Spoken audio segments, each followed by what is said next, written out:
They wrote prayers into bone. In Shang China, diviners cracked turtle shells and ox scapulae with fire, reading the fissures as voices of the dead. Were these messages meant for kings or for the gods themselves? Elsewhere, a labyrinth said to eclipse all of Egypt's temples may still lie hidden beneath the sands. Across Sardinia, massive stone towers rise with no trace of war. On a Turkish mountaintop, colossal heads of kings and gods watch the sun in silence. In Israel, a workshop once turned out blades by the thousands. A Coptic book whispers of spells and salvation. And in Corsica, granite warriors still stand long after their people vanished. 7 riddles, 7 enigmas. This is Riddle Me This Mysteries. Season 4 continues. Herodotus called it greater than any temple in Egypt. A single complex, he wrote, contained more wonders than all the pyramids combined. 12 vast courts, 1,500 rooms above ground, and as many below. Corridors wound into chambers, chambers opened into halls. Walls were covered in endless reliefs, and beneath it all the tombs of kings and the sacred crocodiles of the god Sobek. To the Greek historian, the labyrinth near Hawara was no legend. It was real, overwhelming, unforgettable. He was not alone. Strabo, Diodorus Siculus, and Pliny the Elder all mentioned this colossal structure, describing a maze so immense that even the seasoned traveler risked becoming lost. Yet today, when you walk across the sands near the Fayoum oasis, almost nothing remains. Just the faint outlines of stone foundations, half buried and weathered, lie where one of the greatest monuments of the ancient world supposedly stood. The complex is believed to have been built under Pharaoh Amenemhat III, who ruled during the 12th dynasty in the 19th century BCE. His mortuary temple at Hawara still rises in ruins nearby, and many Egyptologists believe the labyrinth was part of this sprawling project. But if Herodotus and the others told the truth, the sheer size of the labyrinth would have dwarfed even his pyramid. Was it truly constructed, or did ancient writers exaggerate what they saw? In the late 19th century, the British archaeologist Flinders Petrie excavated the site. He uncovered rows of stone blocks and fragments of carved granite that seemed to match classical descriptions. But instead of vast chambers, Petrie found only the eroded foundations of walls. If the labyrinth ever existed, most of it had been dismantled in antiquity, its blocks reused to build villages, canals, or even Cairo itself. Yet whispers of something hidden beneath the desert have never faded. In 2008, the Matterhorn expedition used ground-penetrating radar at Hawara. What they detected shocked even seasoned surveyors. Enormous regular patterns buried under layers of sand and groundwater. Rectangular grids, deep corridors, walls cut into bedrock, all lying just below the surface. Some believe this was proof that the labyrinth still waits, entombed by time. But the results were never fully published, fueling speculation that the discovery was silenced or suppressed. Other teams have used satellite and radar scans, suggesting similar subsurface anomalies. The patterns do not look natural. They could be foundations, or perhaps the ghost of a structure unlike anything else in Egypt. Meanwhile, smaller finds add detail. In 2000, archaeologists rediscovered sculptures of Amenemhat III, and possibly Sobek-Neferu, his daughter and successor, inside the Hawara complex. Fragments of inscriptions hint that Sobek-Neferu may have adorned or expanded the labyrinth, adding her mark to a project that already carried the weight of dynastic power.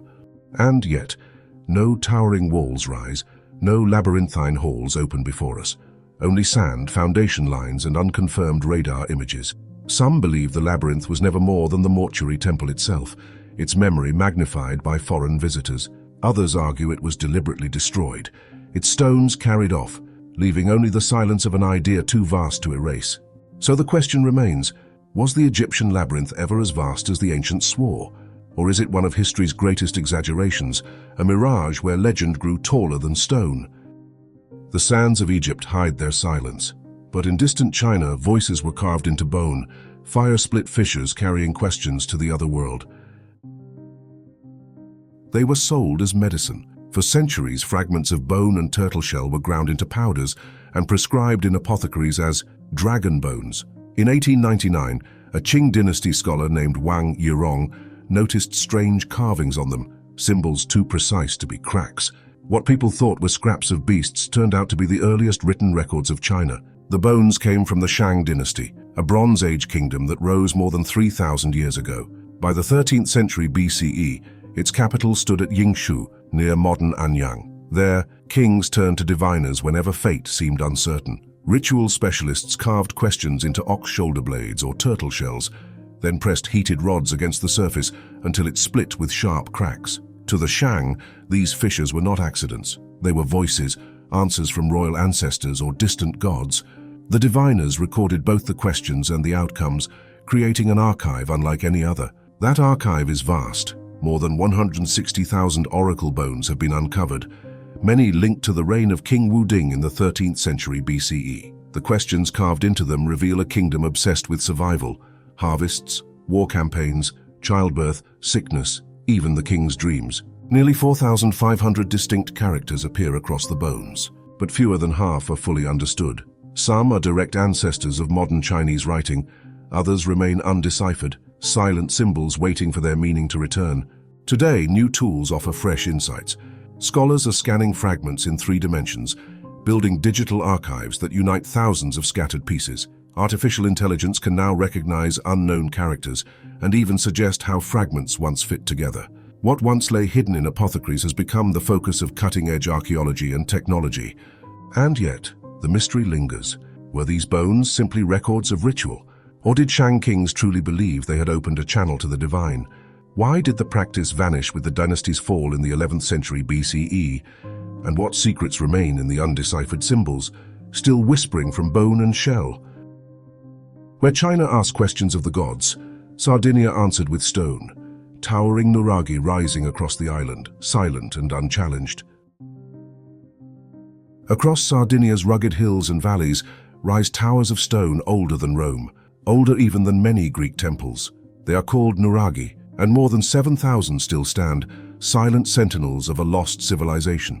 Some are solitary watchtowers, others sprawling fortresses with courtyards, staircases and multiple chambers. A few soar more than 20 meters high, built from blocks of basalt and granite so massive they lock together without mortar. From a distance they look like castles, yet they predate medieval fortresses by millennia. The first Nuraghe appeared in the 18th century BCE, at the dawn of the Bronze Age, and construction continued until the early first millennium BCE. For over 1,000 years, the Nuraghic civilization dominated Sardinia, leaving behind a landscape dotted with stone towers, so numerous they shaped the island's very identity. And yet, for all their scale, the purpose of these monuments remains uncertain. At first glance, they seem defensive, strongholds perched on hillsides, bastions rising above fertile valleys. But here the mystery begins. Archaeologists find little evidence of large-scale warfare, no mass graves of warriors, no siege layers, no clear enemy pressing against Sardinia's shores. If not fortresses, then what? Were they symbols of power, ceremonial centers, or perhaps gathering places where communities affirmed their identity?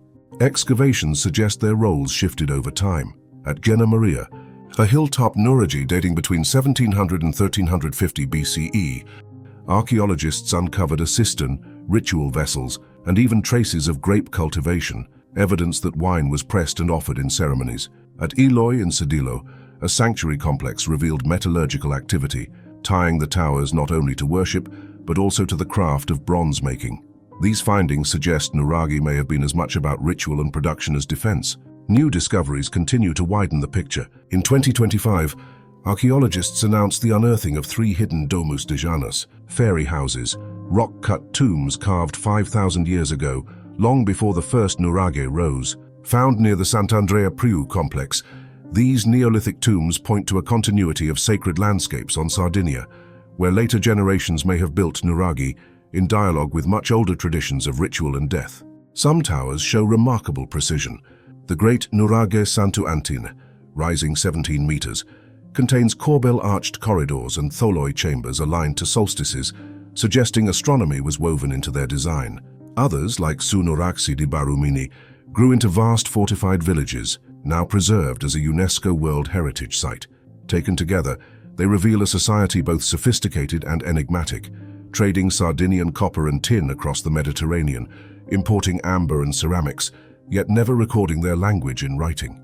What drove the Nuraghic people to raise thousands of towers across their island? Were they watchtowers against unseen foes, monuments of status, or stone prayers rooted in ritual and tradition? No text explains, and no enemy army has left its mark. The Nuraghe endure, but their silence leaves only questions. The towers of Sardinia watched a land without foes, But in the Anatolian mountains, stone faces still gaze across the sky, guardians of a sanctuary no one has dared to open. High in the Taurus Mountains of southeastern Turkey, a lonely summit rises more than 2,000 meters above sea level. At its crown sits a monument that defies the imagination. A tumulus of crushed stone, 50 meters high, flanked by terraces where colossal statues once sat. Today, only their severed heads remain, stone faces 2 meters tall, staring silently across the horizon. The sanctuary was the creation of King Antiochus I of Commagene, who ruled in the 1st century BCE. Between about 70 and 36 BCE, he sought to leave behind a monument unlike any other, part temple, part tomb, part throne of the gods. In his vision, cultures blended. The gods of Greece became one with those of Persia, Zeus Oromasdes, Apollo Mithras, Heracles Artagnes, Tyche the goddess of fortune, and Antiochus himself, seated among them as their equal. His lineage, carved into inscriptions, proclaimed both Macedonian and Persian blood, an ancestry meant to legitimize his claim to divinity. When complete, the statues towered nearly 10 meters, their bodies enthroned above the terraces. But in the centuries that followed, earthquakes or perhaps deliberate hands toppled them. Their heads now lie scattered, half buried in gravel, as though abandoned mid-ritual. The true resting place of Antiochus has never been found. The mound is believed to conceal his burial chamber, and radar surveys have hinted at hidden passages within. Yet no excavation has revealed the tomb, leaving the king's final secret untouched. The mountain is more than a funerary shrine. It is a stage for the sky. On the east terrace, the statues align with the rising sun at the summer solstice. On the west, they mark the setting sun of midwinter. One arrangement even points to Regulus, the so-called royal star, believed to commemorate Antiochus's coronation on January 29, 91st BCE. His legacy was written not only in stone, but in the heavens. Modern research continues to probe the mystery. High-resolution drone surveys and 3D scans now track the slow erosion of the statues. In 2025, preservation teams began applying nano-lime technology to protect the weathered limestone, hoping to save the site from crumbling under harsh winds and snow. The mountain remains a UNESCO World Heritage Site, but it is also fragile, its colossal figures wearing away year by year. And the questions remain.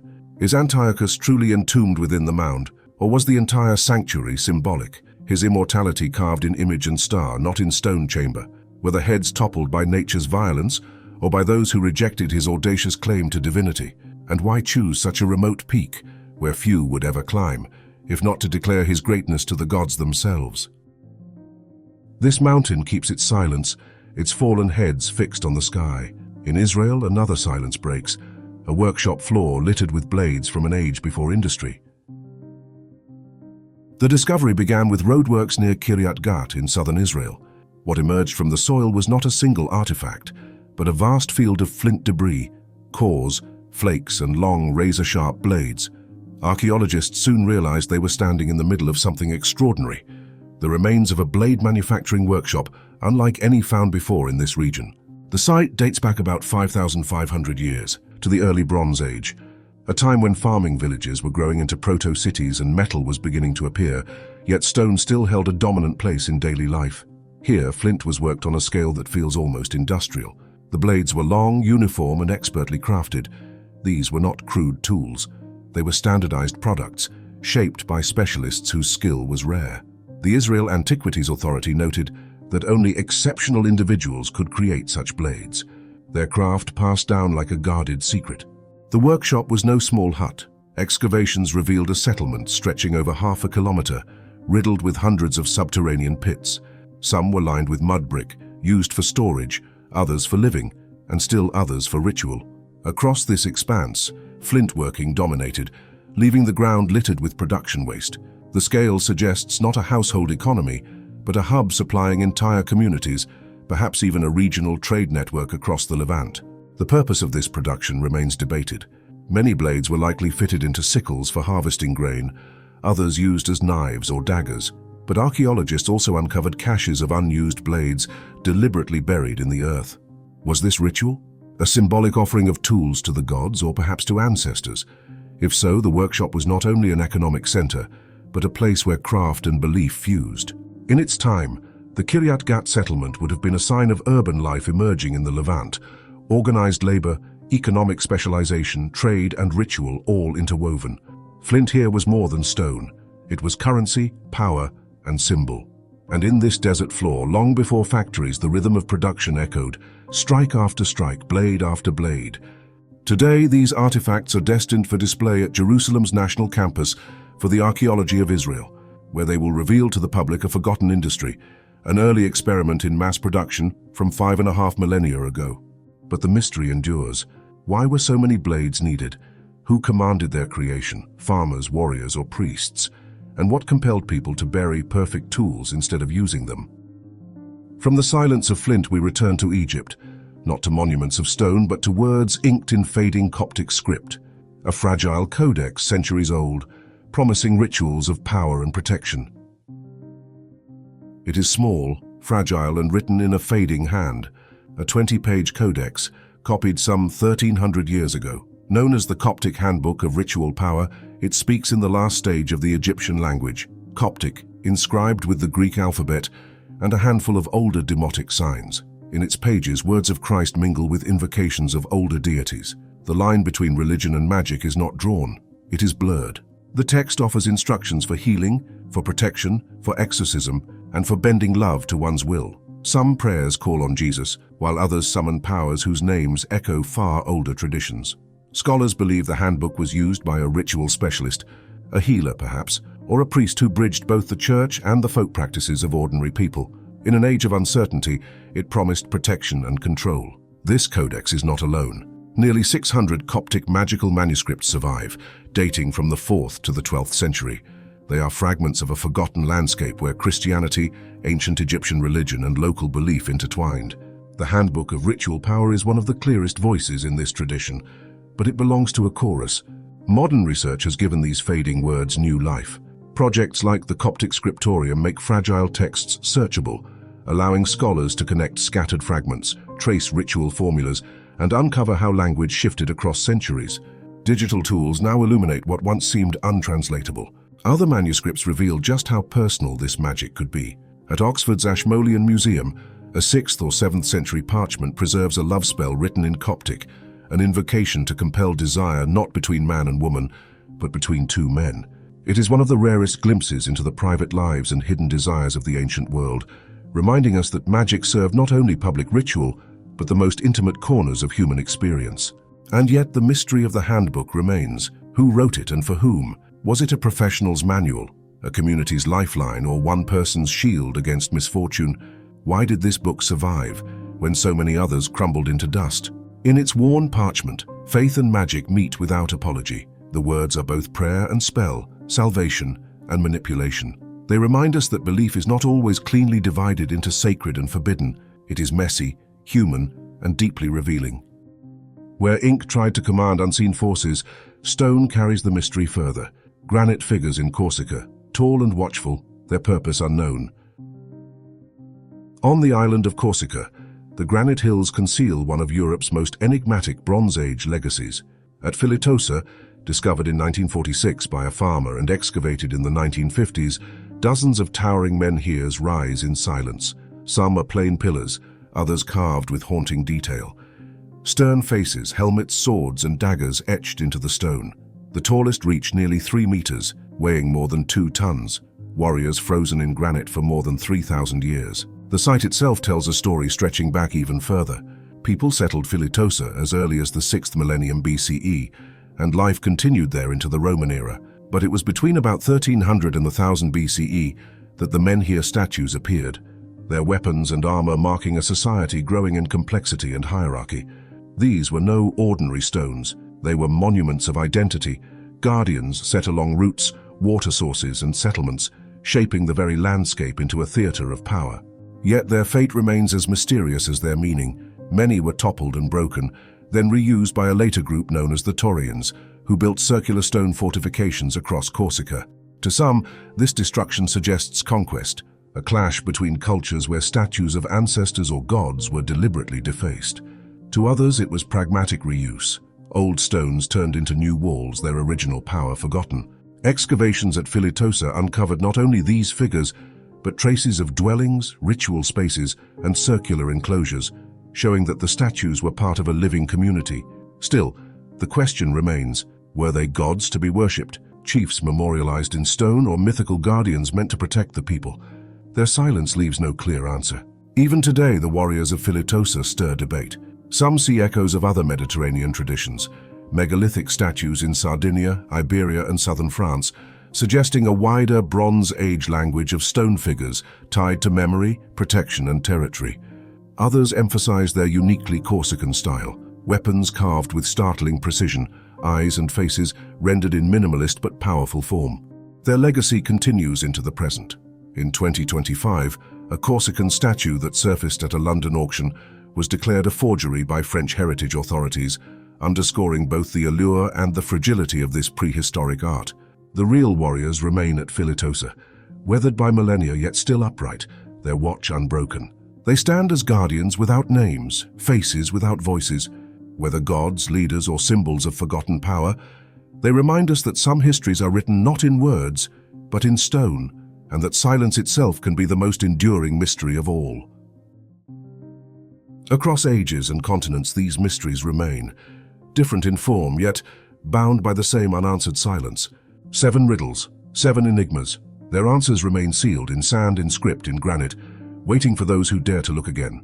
If one of these mysteries lingers with you, let it travel further. Like the video, subscribe if you haven't, share the silence. Until next time, remember, the past never speaks plainly, only here, on Riddle Me This Mysteries.